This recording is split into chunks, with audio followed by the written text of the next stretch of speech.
Hi guys, hi, how's it going? How you doing today? Hopefully today finds you well.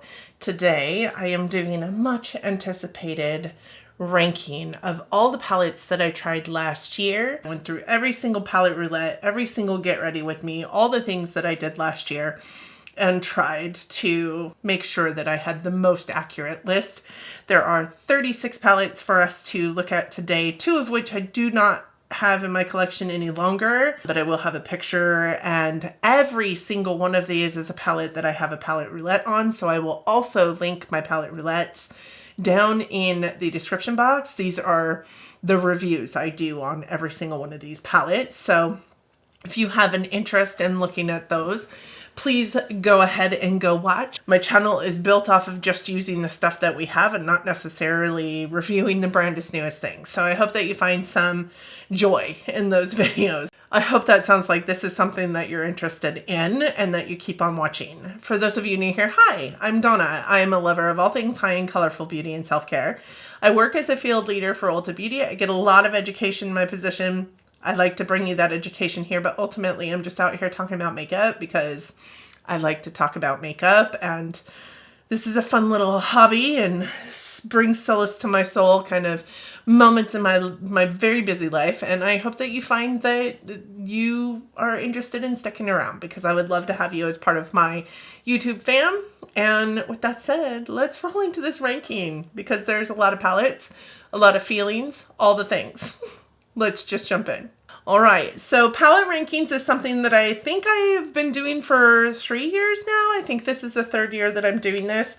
And this is where I take all the palettes that I use throughout the year, I bring it into one large video and talk to you about my overall feelings with the palette. Every single one of the palettes that I mentioned in this video has a review up on my channel in my palette roulette series, which I mentioned in the intro and is linked down below. I did used to do my palette roulette videos every single week. This year, I gave myself a reprieve. I told myself 2023 isn't about that life. You need more experiences with your palette. You need to spend a little bit more time.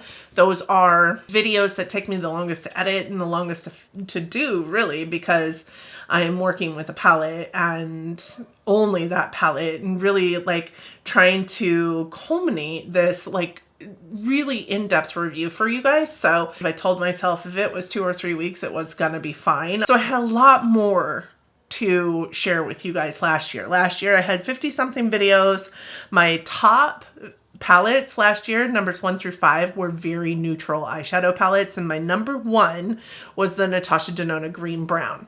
So again, I say this channel isn't about the brandest newest thing on the market. I mean, you'll find in this video specifically that a lot of these palettes are older palettes on the market. So I hope that you strap in, that you get ready to go. I have a lot to say about these palettes. I am not going to put swatches in this video only because I do have in-depth reviews on every single one of these palettes. So I do encourage you to go look at that palette roulette video on whichever palette you're interested in.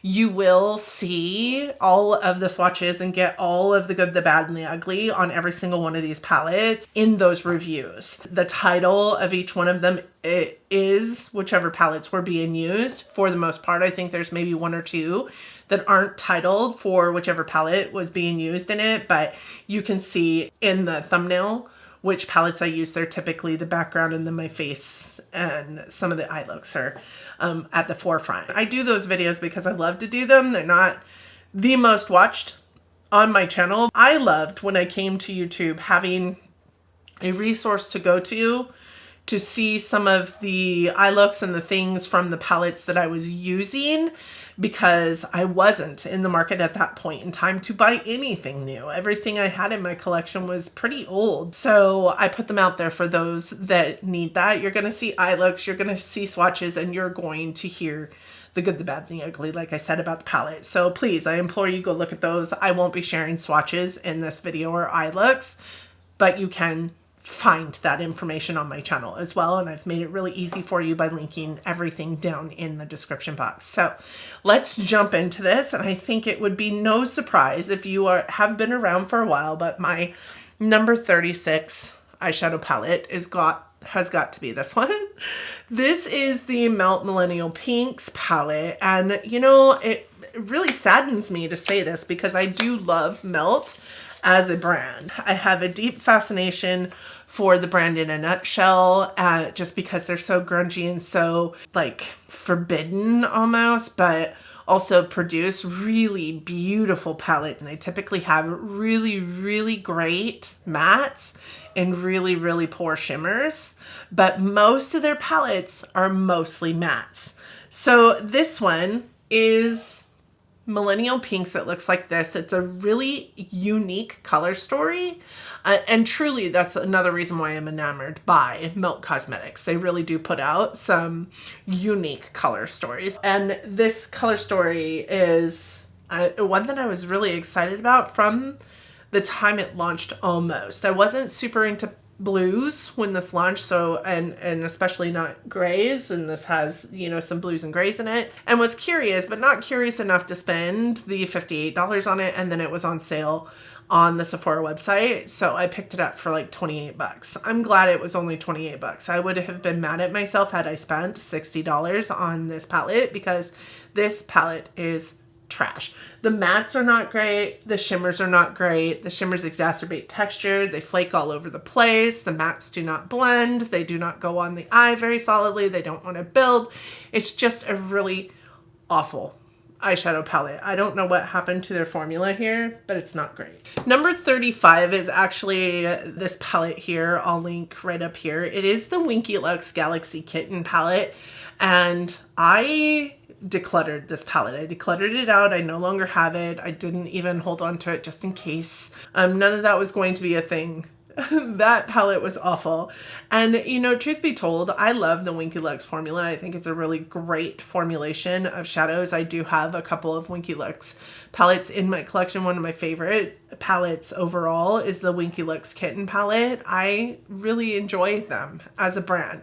But this palette just didn't blend. Some brands do really well with grays and blacks and deep blues and silvers, and some just don't. And what I found was Winky Lux does a really great job with purples and blues-ish. I have the Mermaid Kitten palette too, and it's a little, but pink and browns, they do really good with that, but just not with this color story. This also was an awful eyeshadow palette. Nothing wanted to blend, nothing wanted to stay. Mostly nothing wanted to blend, and you could not build it because it would void out everything that went underneath it. It was awful. So I did declutter that out already. This one could be my next one to be decluttered. This is the Urban Decay Wired palette. Now, I hold on to this because of some sentimentality within me for my Urban Decay Electric palette, and this is Electric's like sister, right? There are a couple of shades in this palette that are the same shades that were in the Electric palette. The Electric palette is what brought me to YouTube. And when this palette launched, I was fascinated by it because it is the sister palette to Electric, and I am so enamored by Electric. This is nothing like Urban Decay Electric. I'm not 100% a lover of an Urban Decay formula, but I don't love the Naked formula. Anything else that I've tried that Urban Decay has put out, their Moondust, their, you know, their Electric palette, their other palettes are fine. This just is not it. This reminds me a lot of the Naked formula in round pans and not called Naked. The shimmers were not great. The mattes did not have any pigmentation, whereas if you know Electric, you know it's full on pigmentation. I just think that they could have done this better, and what they have done instead by producing this palette was shame the name of the Urban Decay Electric palette. Yes, that's how I feel about it. For number 33, I have the Morphe Jaclyn Hill Ring the Alarm palette. I do think that, you know, this might just be because of this palette's age. I could say that, but I also know that I have the whole Vault collection, and all of them performed this way from the minute I got them. How this one made it through my collection for years without being ever used, I will never know. But I did pull it into a deck of panning for No Pan Left Behind, or an Oh the Shame product, I think it was, because I was shocked when we moved here and I had this one Jaclyn Hill Vault palette that had not been touched. So it went into my palette roulette drawer. My palette roulette drawer is the holder drawer for palettes that I'm bringing into my collection that I haven't done a roulette on yet or a review on yet. I put this into Decapani and elected not to do a review on it just because I had a terrible time with this. Not to say that the eye looks came out and looked beautiful. They absolutely did, but I have, you know, the knack of being able to work with shadows and get almost anything to work, honestly. But the palettes towards the end of this, I really struggled to get to work for me because of either how they blended or the pigmentation or how they landed on my eyes or just the voiding. I would say that this one was a little bit of everything. It didn't blend well, it voided, it was super patchy, and for colors of this nature, it should not have been patchy. So I think that that is why it lands here at number 33, because it should have been better for the color story that's in here. It should not have had the same kind of problems that the Bling Boss one did with all the purples and the blues in it. Like, that shouldn't have been a thing for browns, oranges, and reds. Number 32 is the LA Girl Festy Bestie. Listen, I was excited about this palette because LA Girl holds a special place in my heart for their eyeliners. I think that they have fantastic eyeliners. I found that they do not have the same amazing things being done with their eyeshadow palettes. This I was excited for because I was LA Girl, but also for this color story. This came out this year during like festival season. It is beautiful. It performs like poop. The best one in here has got to be this one here. I love this shade so dang much, and I wish it would pop out of here because I would definitely keep it and just declutter the rest. But I did pull this out of my declutter pile because it is going into somebody else's hands, not mine. But the shimmers were just awful. They exacerbated texture. They didn't stay on the lid. It didn't matter what I was doing, wet, dry, with a dense brush, with my finger, with a tacky, sticky base. It was just not good. And the next one is, you know, honestly, it's about color story and it's about the fact that it isn't the same formula that I'm used to from this brand, and that is Juvia's Place. This is Juvia's Place Garden of Juvia's coming in at number 31, and the reason why this is coming in at number 31 is mostly this color story. I said it when I did the review on this palette, why I picked it up, I don't know. I'm not into pastels. I think I want to be a pastel girly, I'm just not. This is truly pastels. This is also not pastels on crack. This is very white-based pastels. They kind of blend away to nothing. They look like nothing on my skin, and these shimmers just were not the same kind of quality that I had experienced in Juvia's Place previous. These shimmers are a lot more chunky than I had experienced with Juvia's Place in the past. What I will say about these shimmers though is that I think that you can see they really do have a little bit of a shiftiness that I was not anticipating. So I did love that about the palette. The shimmers are the standout in this for me because I am not a pastel fan, but the shimmers are not the best. If I was going to keep this palette, it would be for the shimmers. But I don't love the shimmers, so I'm not going to keep the palette. It will probably also go into a declutter at some point in time very, very soon. It sticks around, but it's not super high on my list. When we get to this one, I actually think it's good, but good for the price, not good for everything I have in my collection. So I did declutter it. This is the Profusion Wanderlust palette. And this is a really beautiful palette, really great color story, really pretty, really awesome to work with, to be honest. There's truly nothing wrong with this palette, except for that the packaging is really, really cheap, but what do you expect for a like $12 eyeshadow palette? And I just have these colors in my collection from palettes I'd rather pull from. I don't think it's horrible. I didn't 100% love the shimmers. They're not as impactful as I like a shimmer to be, but it's not horrible. It would make a really great palette for somebody who loves color, who's trying to ball on a budget, because Profusion has a really great formula and has really inexpensive palettes with a decent formula. This is just in this place because of how it performed versus palettes that I have with the same color story in other formulations, and the fact that I would be pulling for those before I would be pulling for this. This one was decluttered because I have other formulations of that same, you know, kind of color story that I like more, that I know I'm going to be pulling for more. And I just got that palette, so scooch it along to somebody who will get use out of it.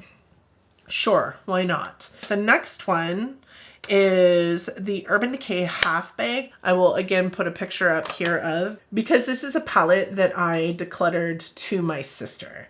Not because it was a bad palette, decluttered it to my sister because it's just not my color story. It's a really decent 6-pound eyeshadow palette from Urban Decay. It is of the naked variety, so it is a naked palette that I don't really mind, but it's a naked palette full of neutrals. The shimmers are not great. I do not love the shimmers. There's absolutely nothing wrong with this palette. It's just, it will get lost in my collection. You'll see when I do my collection videos, my smaller palettes are in a drawer versus on a shelving unit. And therefore, they have to be really memorable in my mind to be pulling for them, and I won't pull for this palette ever. So not memorable, and I won't be pulling for it. This is the Revolution Beauty Nudes, Ultimate Nudes palette in medium. So I do think that this is a dupe of the Huda Beauty Obsessions palettes in the light, medium, and deep, I think was what they were called. I was actually pretty surprised by this palette. I utilized this in a get ready with me and utilizing all drugstore items that I had purchased, I think in October sometime. And a lot of the items that I purchased in that I was pretty surprised by. This I was specifically surprised by because way back when, I think I came to a video and said every time I purchase something from Revolution Beauty, I'm pissed off at myself for doing so because it's always trash. Two of the items that I kept from that drugstore haul are Revolution Beauty products that I can't put down. This is one of them. Like, this is a gorgeous palette. It works so well. It blends so well. The shimmers are beautiful. Not like super impactful, like glittery, sparkly shimmers, but really beautiful, like impactful satiny shimmers. Like just so smooth and beautiful and bright on your eyes. I was actually pretty shocked by this. This would rank higher in my ranking, but I just had, you know, so many great palettes that I used this year, so that is where it's at. The next one I have is the Tarte Make Believe in Yourself palette. This one is coming in at number 27, and this one looks heavily used and abused because this was my pan that palette of sorts for the year. Listen, I got a lot of experience with this palette. I do not have a palette roulette on this one that I just talked about. I also don't have one on this one because it was my pan that palette. But I can tell you, this surprises the hell out of me because it's still beautiful, impactful shimmers that just are so smooth and pigmented and do not exacerbate texture. Just really, really beautiful. And I went into this year thinking that this was going to be a palette that left my collection, and ended this year with, this can't leave my collection. I do want to see it entirely used up, but I'm never going to do another pan that palette. Ultimately, I love the palette. It will stay in my collection. Number 26 is the Urban Decay Robin Eisenberg palette. I don't like the naked formula, so I'm never drawn to naked palettes until this one.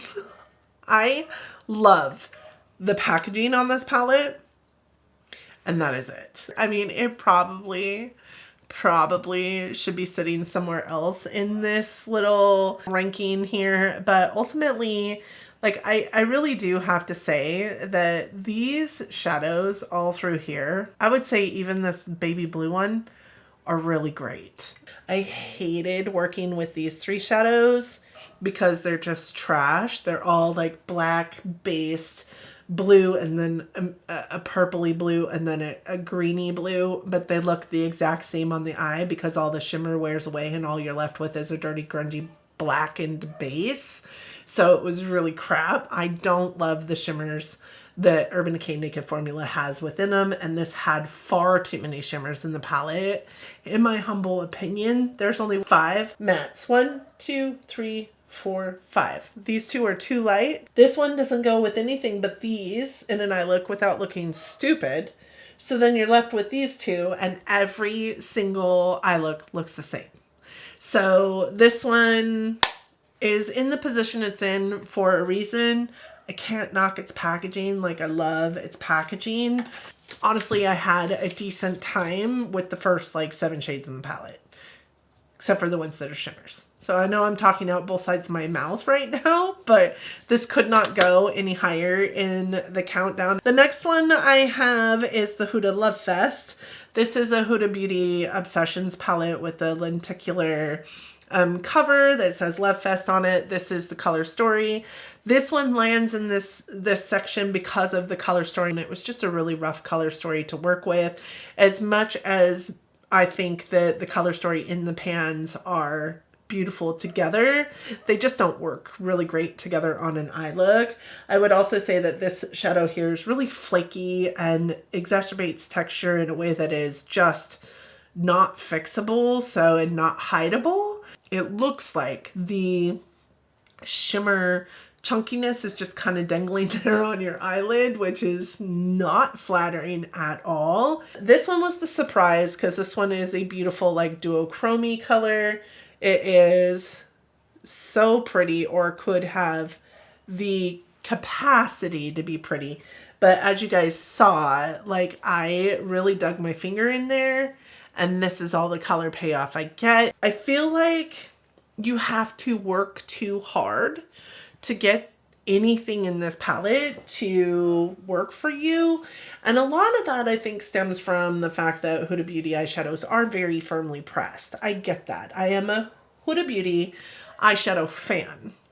I am honestly a Huda Beauty Obsessions eyeshadow fan, which isn't popular because a lot of people think her Obsessions are her worst. They probably are. Her big palettes are definitely the best, but I like her Obsessions palettes. I just didn't love this one. So I felt like you worked too hard. I felt like the shocking shades in there were not as fantastic as they could have been. The eyeshadow had, you know, exacerbated the texture on my eyelid, which I didn't even know existed until that palette. So that is why it sits where it is. The next one I have is the other Urban Decay Naked Formula, the last Urban Decay Naked Formula. Man, for somebody who doesn't like Urban Decay Naked, I sure had a lot of palettes, but the Smiley and the Half Bake came to me in gratis. When we were at FLC last year, we got the option of which of the Smiley collabs we wanted, and I chose this one, which is Mucho Happy, and it is the blue yellow. And I just did the palette review on this palette. It's a great palette. There's nothing wrong with it. I actually had a lot of fun with this blue with the palette I partnered it with, but not necessarily in this palette. I don't think that this palette gives you anything for that to go with. It's like a she doesn't go here kind of moment in a palette. And then these two shimmers are almost identical on the eye. It's a great, good, decent newbie formula, but I think this is probably going to be decluttered to the same person I decluttered the other to the Half Baked palette. I do think my sister will have a good time like partnering the two of them together. She seems to like the other one, so I think this one will bring her also a couple of colors that she doesn't have. Coming in at number 23 is the Lime Crime Venus 3 palette. This is really pretty. It is. I love Lime Crime. I fell in love with Lime Crime, I think, last year. I don't have a problem with any of the palettes that they put out. I actually still want a couple of palettes from them. Like, I think about their XL all the time. But I didn't love this palette. This shimmer is not a great shimmer. I didn't want to stick around on my eye look. The shimmer is truly beautiful. This one and this one just look too much alike. One is a little bit more taupey and one's a little bit more gold, but they just look too much alike. I didn't find that they were very different on an eye look. I do love the mattes in here, but I didn't really love working with this palette. Every eye look I I did with this palette looked almost the same. I would probably pick it up and take it with me on a work trip or whatever, because it's, I mean, right up my alley. I love purples and pinks, but I didn't love how this purple performed, so I would have to know that it was just going to be, I mean, without that, pretty one-noted, honestly. The next one I have is the Blend Bunny Surge palette. Now, I don't have anything else in my palette collection like it, but it's landing here because it was good and I loved it, but I also did not love it. So these fluorescent shades are kind of poop, honestly, for what they boast to be. Once they're on an eye look and in an eye look, they don't really have that neon oomph that they should on an eye look like they do in here. So I was kind of disappointed with that. Shimmers are good, neons are bad. Love the top 3 rows. Not a super fan of the bottom 2. When I look at it through the perspective of that's 3 rows of 6, so that's 18 shadows, that might as well be a full eyeshadow palette. That is why it is where it is in this ranking, because even without these shadows, it's still 18 pans of eyeshadow that I love. However, when I look at it in terms of this is an eyeshadow palette that has 30 pans of eyeshadow in it, and I only love 18 pans, that is why it sits where it's at. I love it. They discontinued it, and I think they discontinued it because they can't get the stuff that they need to do the neons anymore. And honestly, I have to be honest with you that the neons is not a good reason to purchase this palette. It's the reason I purchased the palette, but it's not a good reason to purchase this palette because they don't really show up as neons on an eye look. So even with the white base, I found that it was really difficult to have them show up as neons. The next one that I have is the ColourPop Stone Cold Fox palette. The only reason why this is sitting where it's at is because it's a cool tone neutral palette, and I am a very colorful girl. There's just nothing wrong with this palette. There's just nothing wrong with it. But it is one-noted. It's cool tone neutrals. I feel like if you have this palette, you have, 36 shadows, right? No, 30 shadows of the same eye look over and over and over again. There are some slight variations, but not big enough that it's going to make a difference if you didn't have the whole 30 pans. That's taupe palette, or it's taupe or whatever, taupe notch or whatever it's called. I think that they have a lot of 9-pan palettes that you can purchase that would give you the same thoughts and opinions and feelings as this palette gives me. Not a bad palette. I think this and one 9-pan palette is all I have left from ColourPop, and both of them are kind of cool tone, like grungy grays. The other one is Baroque. That's typically a shade that a lot of companies do not do super well at, but those are the 2 that I've kept from ColourPop. So really great shadows, really great performance, really great like a longevity, blendability, it doesn't void, they stay on the lid, they're really great wear time, beautiful shadows. It's just very one-noted and very cool tone neutrals. So that's why it's where it's at. The next one I have is, surprisingly, a Morphe palette, and it is the Morphe 9P Petal Passion. This is a palette that I also got in gratis. I think the reason why this one sits so high up is because of its color story. And because this one honestly kind of shocked me. It didn't perform anywhere near the way that I remember Morphe shadows performing in the past. So they've done something, they switched up their color formulations or whatever it is that they have done. This palette performed very, very nicely. It's just a monotone, monochromatic eyeshadow palette that was beautiful, that I enjoyed the eye looks I got out of it. But because it's monochromatic, this is where it's at. It's not a palette I can use every single day. It's not a palette that I could use as a one and done palette. It is a palette that would have to collaborate with another palette at best. And that is why it sits where it's at. But this is coming in at number 20. And again, that is the Morphe 9P Petal Passion palette. The next palette I have is another Melt palette. And again, it kind of pains me to put this here. I think one of my top palettes last year was a Melt palette. Like, it's always Melt or Natasha Denona or something. This is the Melt Electrip, and I enjoyed my time with this palette. This is a palette that I would say has a lot of shimmers in it, right? There are 6 shimmers in this palette versus the 2 that's typically in a Melt palette. And I wasn't going to purchase it because of that, because I like Melt's mattes. However, in this palette, it was absolutely flipped. The mattes were not great.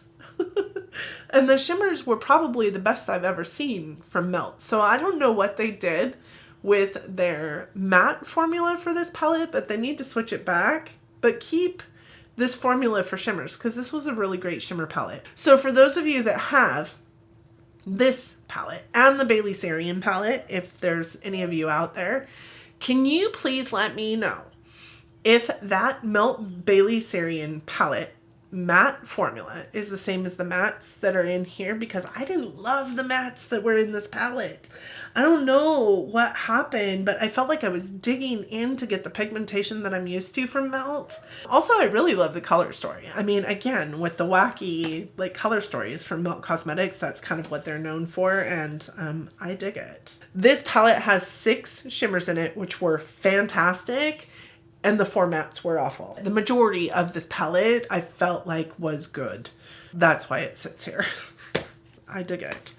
The next one I have is the Glamlight Michaela palette. This is her first collaboration, and this isn't a new palette on the market, but this is my first time using this palette, was this year. But I love the glitter in this palette. I don't know much about Michaela, to be honest, except for all the craziness that's in, you know, YouTube news about her. But this palette was so much fun.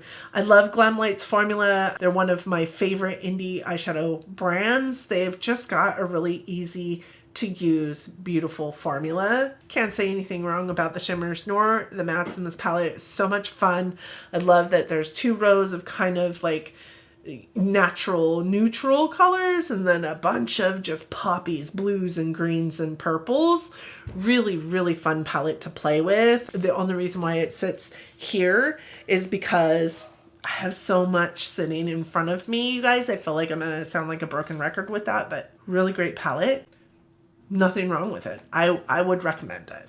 The next one, y'all might be surprised by. I think the only reason I'm putting it where it is because of my dedication to this brand and because I love the formulation of this brand and these shadows, and because I know it'll partner well with all the other palettes I have from the brand, and because I know I can take what I love about this palette and plunk it into another palette because they're removable pans, and that might give it all away for you. Natasha Denona, I Need a Nude. You guys, I knew better. I knew better than to pick this palette up. I did. I knew that I wasn't going to love it. It's pretty. It's really pretty. But this is part of the reason why ColourPop Stone Cold Fox is sitting down where it is, because this went in its place. I think I love the formulation of this better. I love that it's a little more curated, but I honestly do not feel pretty when I'm wearing these eyeshadows, and I think that that is awful because I love Natasha Denona. I love her, so I'm wearing Natasha Denona Xenon in my eye look today, and Natasha Denona My Dream Collection in my eye look today. I love Natasha Denona. I have every single one of her middies and her large size palettes. I cannot for the life of me fathom why I do not feel pretty in this palette. I just don't. I think it's too light for my skin tone. It's really shitty to say because I am a very, very light person, but I just don't feel like I can make this work on my skin for my skin tone and look pretty. And you know, I've heard a lot of other YouTubers talk about it and how they feel they're prettiest when they're wearing this, or like even I think it's just Steph said something about how she doesn't love the eye looks ever, but then, you know, 2 hours later looks in the mirror and is like, oh yeah, that's pretty. I don't feel that way about this palette. This is the only palette that I've had in my collection in a very long time where when I was utilizing it for review purchases, I actually took off the eye look because I could not anymore stand looking at what I was trying to make work for myself, took off the eye look and started all over. Twice I did that in the 2 weeks I think that I had it in my review status. So like, I don't know. I just don't feel pretty in this eye look or in this palette. I think it probably could have come much lower in the ranking or at a much higher number in the ranking because it's ranking in at number 17. I honestly feel like I could probably easily slip it into the number like 20 spot and have everything else move down. But I love the formulation. I love that I can take the shadows out of here and plunk them into my own Natasha Denona palette or a magnetic palette and have, you know, only the colors that I love out of here that I'm working on at a time. I partner them with other palettes that are the same formula. That I love about it, but I don't love the palette. I don't know what else to say. Coming in front of that though is also another palette that I struggled with, but not because of my love for the palette. This is the Adept Cosmetics Ninhydrin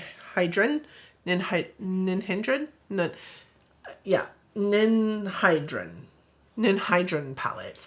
And I love this palette. I had so much fun using this palette, except for that every single time I wore this palette, these eyeshadows bothered my eyes. Something terrible. Like I would have the eyeshadow on for about 4 hours and then I was like, okay, this has got to come off because I can't handle it anymore. I love these eyeshadows, how multichromatic they are, how shifty they are. I love the mattes. They're beautiful. One is kind of like an olive green and the other one is kind of like a gray toned plum. Really, really beautiful eyeshadows.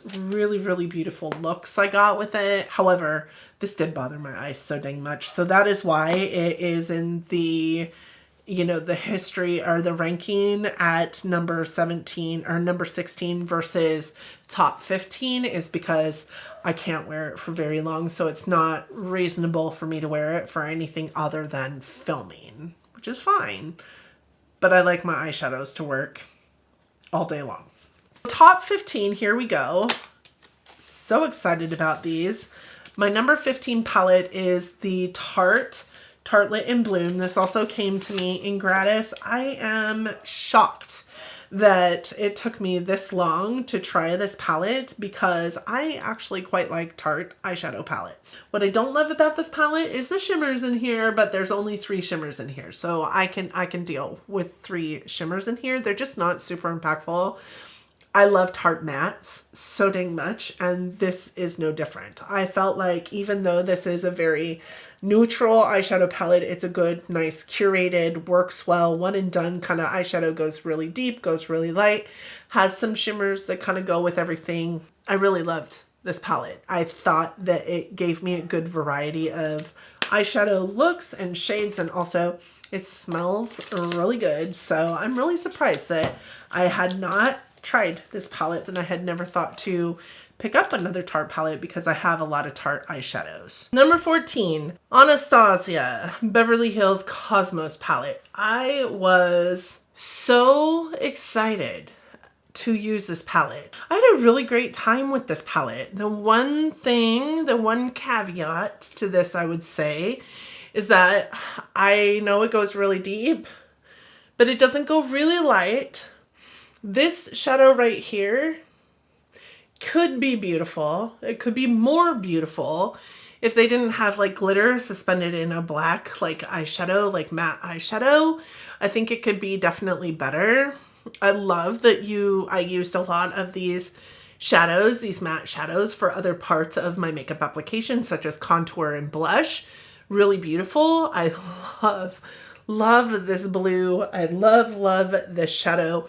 But when it comes down to it, yes, this was an awesome palette. I had a really great time using it. I came out with some really great looking eye looks, but I also came out with some really not great eye looks.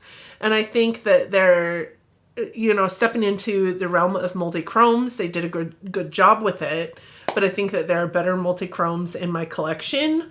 So this has to come in the top 15, but it doesn't have to be in the top 10 is where I kind of placed it. It's a beautiful eyeshadow palette and I'll keep it. The next one was actually one that I got in like a BoxyCharm box or something like that a long time ago. Thought about decluttering it because it's just not my mood or wasn't my thing back when I received it. But this year, being that last year, the top 5 palettes in my collection were all neutral eyeshadow palettes. I went into this new year with more of a neutral mindset. So I pulled it out and I was like, let's try this palette. Let's see what these guys are all about. I have had several products from this brand that I have fallen in love with. They're really, really a good brand. They have great brushes, great blushes, great bronzers. This is Complex Culture. I gave this a rave review. I loved every single thing about this palette. Every single eyeshadow. It goes really deep. It goes really light. It has beautiful shimmers. Really impactful, beautiful shimmers. I love that you could work in rows. You could work in columns.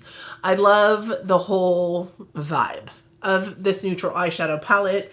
It is, though, at the end of the day, just a neutral eyeshadow palette. So it had to be number 13 in the palette ranking because it is a stunning palette, but also because it's a neutral palette. So I really do love it, though. Like I said, gave it a rave review. I would suggest this palette to a plethora of people. It blended super well.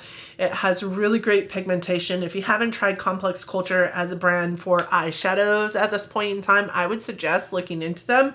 They are kind of midpoint expensive, like I would say ABH expensive, although I think that this palette was more expensive than this one, if I remember correctly, but not by much. They're about the same. I think you get the same amount of product in each one, just one has smaller shadows, more shades than the other one, but really great overall formulation for eyeshadows, for mattes, as well as for shimmers.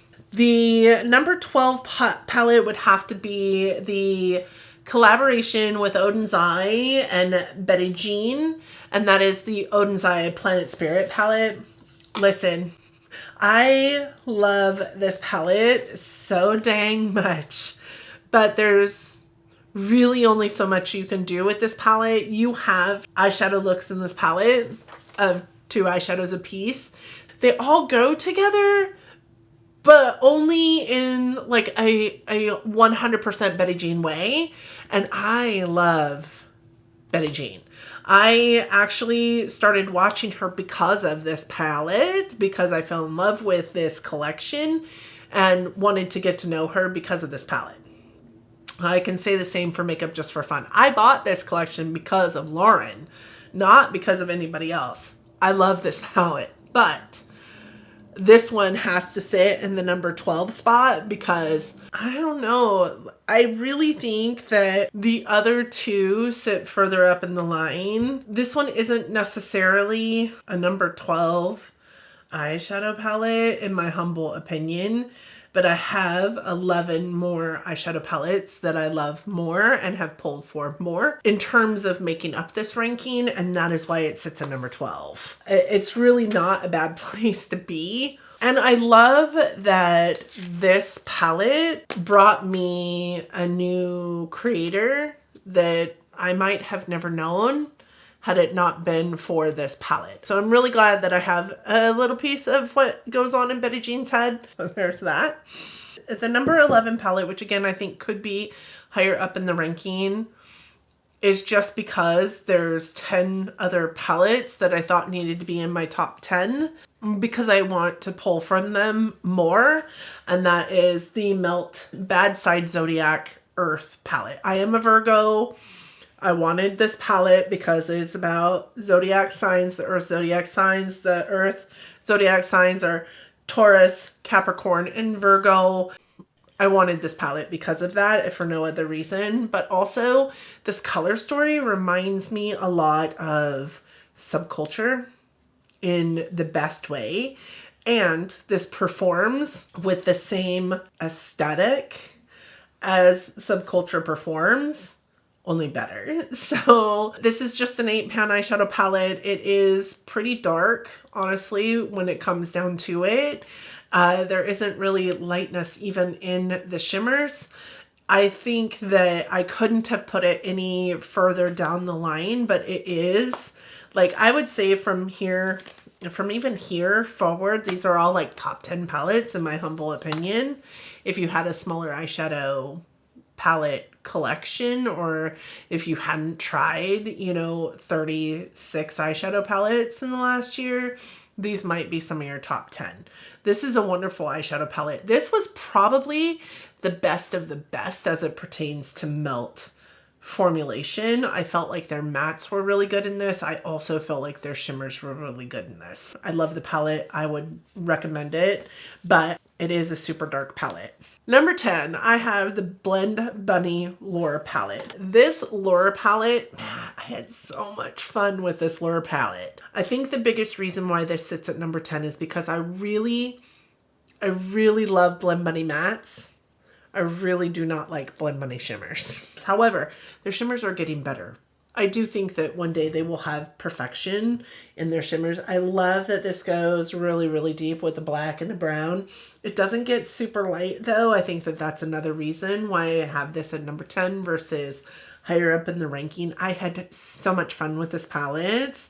So much fun with this palette. Blended really well. It did really well. I loved working with it. I loved every single eye look I created with this palette, but I think that at the end of the day, it maybe is just a top 10 palette for 36 eyeshadow palettes. My number 9 is going to be the Onzai Sea Talk palette in collaboration with Lauren. So I don't think that I could have put this any closer to the number 1 spot based on what I have left and how I feel about this palette. Do I love this palette? Absolutely. Is this a top 5 palette? Sure, absolutely, in a smaller collection with maybe a lot more destitution in the palettes that I rank, but I really didn't rank all that many palettes this year. And then on top of that, I didn't rank very many that I really thought were awful palettes. So do you see that catch? I did such a great job. This is a beautiful taupey shade. This is a beautiful chartreusey green, beautiful pink, beautiful green. The blues are gorgeous. I wish there was a matte that went a little bit lighter in the blue category that would have helped with the blend on this. I think that's a lot of the reason why I rank this where it's ranked as well. Yes, I could use this to blend that out, but this is kind of like a satiny finish, so it's got a little bit of a sheen to it, a lot more sheen to it than I thought it was going to have, and therefore it doesn't really work to blend out a matte, because then you have matte and then the shininess on top of it. It didn't work out super well, and I didn't love it blended out with this, so I do wish there were a lighter shade in here, but every color in this palette is perfect, and every color in this palette is perfect for this palette because it is Sea Talk. You have like the colors of the sand, the colors of the water, and kind of the catchy, eye-catching colors of what's in the sea. I think that that is perfect for this palette, but for me, it has to come in at number 9 because while I felt like there was a full, you know, eye look in the browns, I didn't feel like there was a full eye look in the blues, and I would have loved to have seen just one light blue matte in order to blend out that deep navy, but that deep navy is superb. It is a superb deep navy shade. So this one comes in at number 8, and it is at number 8 because I couldn't put it any lower because it is all shimmer. With that said, it is gorgeous. This is so pretty. I wasn't going to pick up this palette, and I didn't pick up this palette actually. This entered my collection because of my lucky bag last year. It wouldn't have entered my collection otherwise. These eyeshadows are, I mean, just truly amazing, and the best multi-chromes that you're going to get from the mainstream market. Knowing what I know about how I use this palette, it's just a complimentary palette for me, and I don't think I would ever put a complementary palette in that number one position. I really do want a palette that I can one and done with, a palette that I can use like every day regardless of what my position in life is. And people are going to look at me sideways wearing this all over my lids and nothing else. So there's that. I would still wear it. I love this palette, but the fact that it is all shimmers and the fact that 2 of these shadows in here are water activated, so you have to take an additional step and work an additional way in order to make them work, is why this palette comes in at the number 8 position and not any lower. I just don't think I could reasonably rank it any higher than 8, but my God, they're beautiful. Number 7 is the Odensai Angelica Nyquist Trick or Treat collaboration, and number 6 is the Little Ghost with Angelica Nyquist. They're neck and neck with each other. This is the Trick or Treat palette. When I did my ranking, or when I did my palette roulette with these palettes, I said that I liked the Little Ghost more, and I do. And the reason why I like the Little Ghost more is because the one multi-chrome in this palette is this green one here. And while I think it is beautiful in a swatch, it does not look like that on my eyes. It causes a lot of creasing in my eye look. And I tried it with multiple primers and it creased in my eyes so bad, so I couldn't wear it. But every other eyeshadow in here is really, really great eyeshadow. The mattes are super buttery, blend very, very well.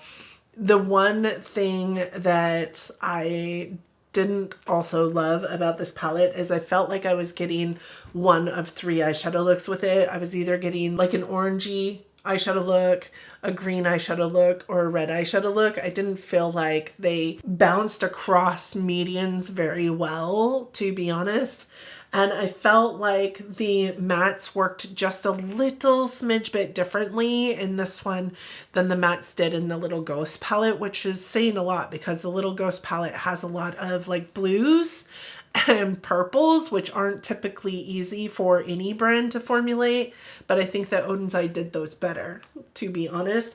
I love this green. I love this like kind of maroony red.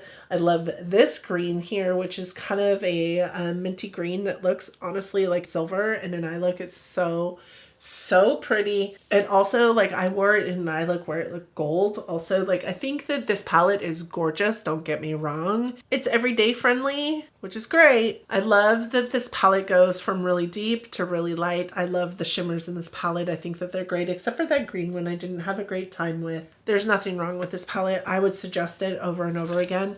I really did fall in love with the Odensai formula this last year, being the first year that I've tried them.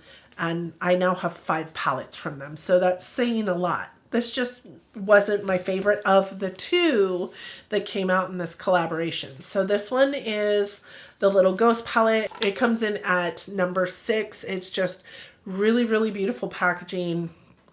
This color story inspires me just more than this color story does. And I think that that's really what it comes down to. I'm inspired to play with different shadows in here. I'm inspired to play with the orange and the blue together. I'm inspired to play with the purple and the yellow in the inner corner. Like, I'm inspired differently by this palette than what I am with the Little Ghosts or with the Trick or Treat palette. I also feel like the mattes in here performed better than the mattes in the Trick or Treat palette for whatever reason. I also feel like the duochrome in this palette performed like a duochrome, and that the other shimmers in this palette that have multi-shifting shimmers in it performed in that way. I think the same thing for the Trick or Treat palette as well. But like I said, this one just inspired me more, and I feel like it performed just a little bit better or easier for me. And that might just be because it inspired me more. Who knows? But this came in at number 6. So now we're down to my top 5 palettes. And in my number 5 spot is going to be my Blend Bunny Dollhouse palette. This was the first palette that I tried by Blend Bunny, and I was really super excited to pick this palette up because it is the perfect palette for a color lover who needs like a little bit of neutral in their life. And I also feel like it's the perfect palette for a neutral girl who maybe wants a little bit of color. I think that this palette is amazing. And this palette, I said I didn't love Blend Bunny shimmers. This one had 18 or 12 of them to choose from, and only one of them was not my favorite. This purple, though, is the one, and it's the one that I really wanted to work, but the rest of them were really, really great. I couldn't get that purple to stick to my eye or my daughter's eye for poop. I love the gradient in this. I love the eye looks I got out of this. I love the eye look that I put on my daughter. I'll stick a picture in here. Oh my God. So pretty. It's just a gorgeous palette. And for a neutral eyeshadow palette to have the different color variations in it, it's not a one and done eyeshadow palette. What I love about this is the gradients in the 6 rows, and I love it about the Laura palette as well. Like, I could get 6 different eye looks out of this and not have the same one. I could get 12 different eyeshadow looks out of this and not have the same one just by working down each one of the rows, because there are the 2 rows of shimmer. So I could use this shimmer one week and this shimmer the next week, and I would have 2 weeks worth of eyeshadow looks that I didn't even have to think about. That is amazing. That is amazing. For a person like me who has to think about way too much, this palette like really gives me peace. And it works so well. The mattes are so good. Like, this is just a divine palette in my humble opinion. My number 4 palette is the Glamlight Chucky in Love. This was a palette that I picked up for Valentine's Day, and number 1, I have to tell you, I love the collaboration with Chucky on Valentine's Day. I mean, the packaging was awesome. This color story is beautiful. I love this color story because it is the grungy, monochromatic, like black grayscale that Natasha Denona just did with Xenon, but it's got those kicks of really brilliant blood-toned reds and burgundies and silvers, and like even this gray that's kind of more of a grungy green. Like, it's just so pretty. I did not love this shade here, which is a black matte with red shimmer in it. I was so stupid. Hate it when any brand does that. For this really deep, dark, grungy, like really ugly, to be honest, palette to come out and be my number 4 in the grand scheme of all the palettes that I've used this year, that says a lot. Like, that formulation is really good, and every eye look I got from it, I got compliments on. Like, everybody loved that color story on the eye. My number 3 palette is a shocker, if I do say so myself. It is the Too Faced Italian Spritz palette. If you know, you know. I don't love Too Faced. They're much like Urban Decay in my mind. Their eyeshadows are just not great. They blend, sure, but they're not impactful. They're not pretty. They don't like really do anything, and there are better formulations out there. This Italian Spritz palette, I think, was such a smart thing for Too Faced to do. It's back in the tin packaging. These shimmers are not the normal Too Faced shimmers. They are super impactful and beautiful, and like, I had a really good time with them. They're a little bit more dense, I guess, a little bit more shiny than shimmers of the past. These mattes are beautiful. This color story is great. Smells really good. Honestly, I can't like put my finger on it, but I think it smells like fruit a little bit, maybe oranges. I don't know what an Italian Spritz is, so I don't know what it's supposed to smell like, but I got some really pretty eye looks out of this. I love the blues in here. I love the pinks, the yellows, the oranges, the peaches.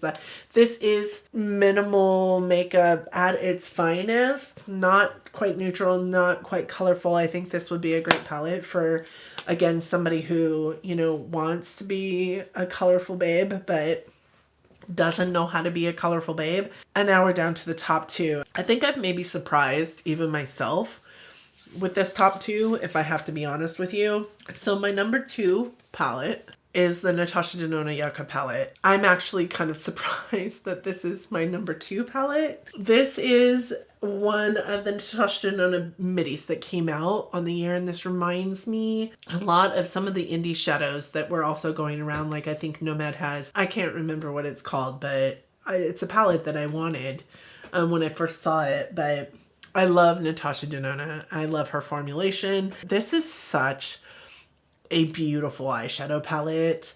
The shimmers in this, like some of them are like really sparkly glass-like almost like you could see right through it kind of shimmer. Wet looking on your eyelids. The mattes in here are beautiful.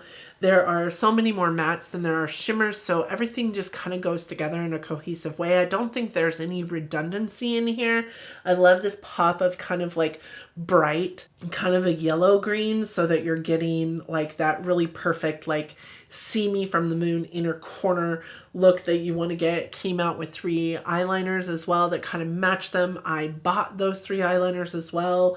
This is just a really pretty eyeshadow palette. I know that I can complete a look and get a beautiful eye look every single time for probably a good 3 weeks before I ever got bored with this palette, and that's what that's about for me. I love this palette. It is such a great formulation, such a beautiful eyeshadow palette, and the perks of these Natasha Denona midis or Natasha Denona full-size palettes are you can pop those pans out and have yourself your own personalized custom palette. So who guessed number 1 is Onsai Flora Story? Who guessed? I cannot wait to see who guessed that down in the comment section after I get done with posting this video. This is the Onsai collaboration with Makeup Just for Fun. This is another creator that I did not watch until this collaboration came out. And this is the Flora Story palette. And y'all, like this is probably 10 of the eyeshadows that I would want in my own personal eyeshadow palette if I was to make a palette with a brand. Like this is so pretty. Green is my favorite color. Is it any wonder?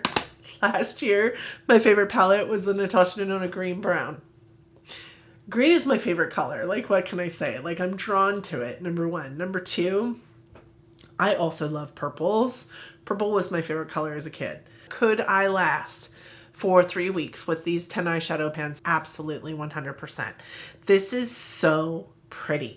I moved my brush around a lot in this eyeshadow palette, and I don't think there was any one bad look that I got from this eyeshadow palette. The shimmers, this white, I literally want to bathe in this multi-chrome. Like it is just so pretty. Like it's pink, right? But you move slightly and it disappears, or it's green, or it's just so pretty. The love I have for this palette, I just can't, I mean, it came in number 1 over Natasha Denona.